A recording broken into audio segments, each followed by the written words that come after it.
Hey there, I'm Lainey Lipsky, parenting coach and master teacher. Parenting is hard. I totally get it, and I'm here to make it easier for you. Especially if you had a tough childhood or you've got a tough child now, I've got your back. So take a deep breath, relax, and check out this clip from my coaching group this week. And remember to hit like and subscribe if you like my vibe. Let's get started. So, the whole idea, the whole reality of feeling fatigued during parenthood, especially when the kids are young, is rooted in a few things that I've noticed. One is that we are actually not sleeping enough, and we're certainly not sleeping well when our kids are little. And if they don't turn into good sleepers soon enough, we can get into a habit of not sleeping well, of waking up. Even if our kids aren't needing us in the middle of the night, it can be kind of like a ghost cry, like you think you hear your kid, or maybe you're on high alert and you hear some sort of noise. Maybe it's a tree hitting against your window or your rooftop, and you think it's somebody and you just bolt awake. I remember that really well, and I still have it to some degree but when my kids were young, if I heard any kind of noise in the house, I was like, boom, a shot of adrenaline to my heart, and I was like awake, and I had to go and check everything, make sure things were okay, and I was definitely in a state of like um postpartum anxiety. So this is pretty extreme, but I would then be awake for a really long time because I had such adrenaline running through me and all the cortisol and all of that stuff. And it was very hard to come down from that. So fatigue can actually make you exhausted. And on top of it, there's this other thing that goes on that with us as parents that I was just reading about recently. This study that was showing that um, the more decisions people make in a day negatively affects the amount of self-control they have. And I read this research, this study, and I was like, a huge light bulb just went on in my head where I was like, oh my gosh, how many decisions are parents making throughout the day, right? And how much self-control do parents need in order to not explode at their kids, um, just be patient with them, let alone do the things that we all, talk about trying to do while we're parenting, like working out, watching what we're eating, getting enough water. Like all of that stuff requires some amount of self-control. Taking water instead of taking coffee, for example, or in my case, tea, because you know me, choosing a healthy meal instead of, reaching for the fries, like I think about, so let me repeat that again. The study was showing that the more decisions you make in a day, the less self-control you have. And so even if you are highly motivated to eat better, to exercise, to keep your house tidy, whatever the thing is that you're trying to do, whatever habit you're trying to create, or a bad habit you're trying to stop, or continue on a certain habit that you've already had in your life, you've already instilled, but you're trying to just keep it going, it requires some amount of self-control. And when we are just flooded with decisions, it cuts away at that every time. So I just found that super fascinating. And the answer in my mind is to, as much as possible, cut down on the number of decisions that we're making throughout our day.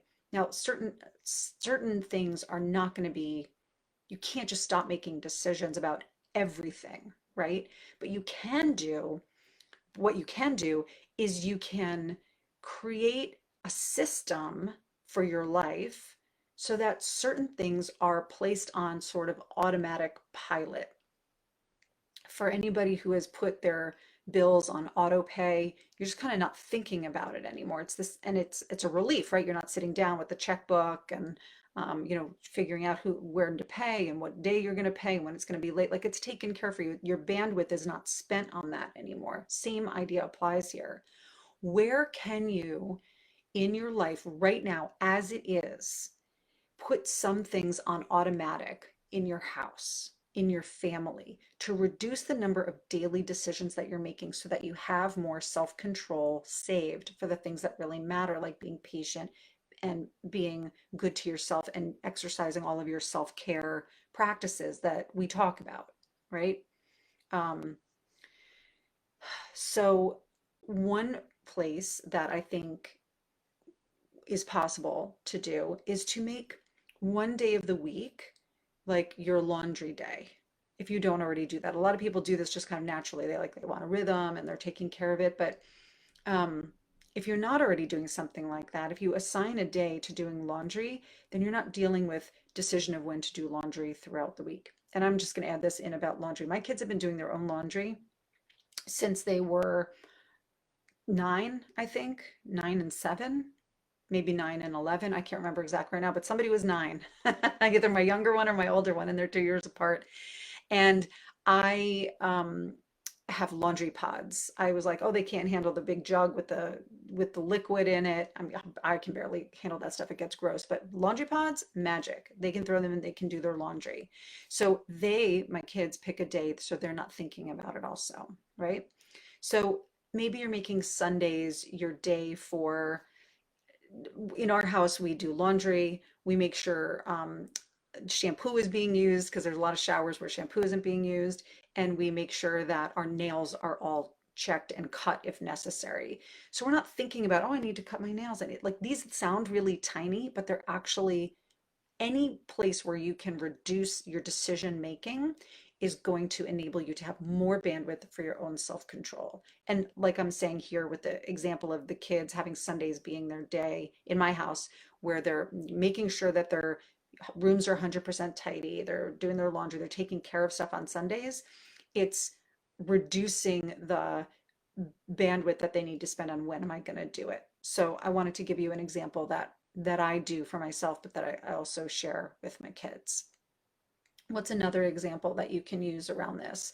If you're somebody who makes dinner a lot at home, how much bandwidth are you spending on choosing what meal you're going to make and then planning for that meal and the prepping and the shopping and then the actual like prepping of, cutting and then cooking, right?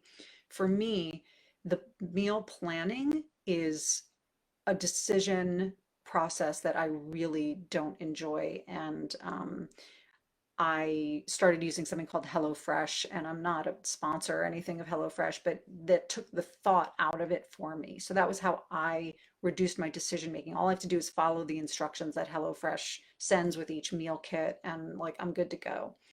But if you don't want to do that, or you do enjoy cooking more than I do, you can still reduce your decision process, the number of decisions you're making by sitting down once a week and meal planning for the week.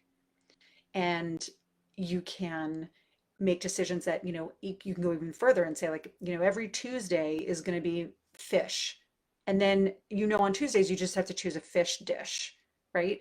Every Wednesday is going to be, you know, whatever, meatloaf or some sort of beef based, and Thursday is going to be vegetarian. So again, you're like limiting the number of decisions that you have to make even around this item, around this eh, subject, right? So again, like can't say it enough that the more you can limit your decisions throughout your day and certain things are automated and certain things are just on autopilot for you, the more bandwidth you're going to have for your own self-control and to do the things that really matter for taking care of you, like exercise, drinking enough water, saying no to the things that don't serve you anymore. All right. So I just wanted to share that with you. Let me know what you think about that. What are your thoughts? I'm so curious to hear them. I really hope this video was helpful to you. Feel free to share it and use the comments to ask a question or to request a topic for the future. We've got links below for free support with things like discipline, teaching your kids how to be more gritty, and how to be more patient with your kids, plus access to my free coaching group. So be sure to check those links out. And remember, we get one shot at parenthood. Our kids only get one shot at their childhood. So let's make it count. Click like and subscribe, and I'll see you soon.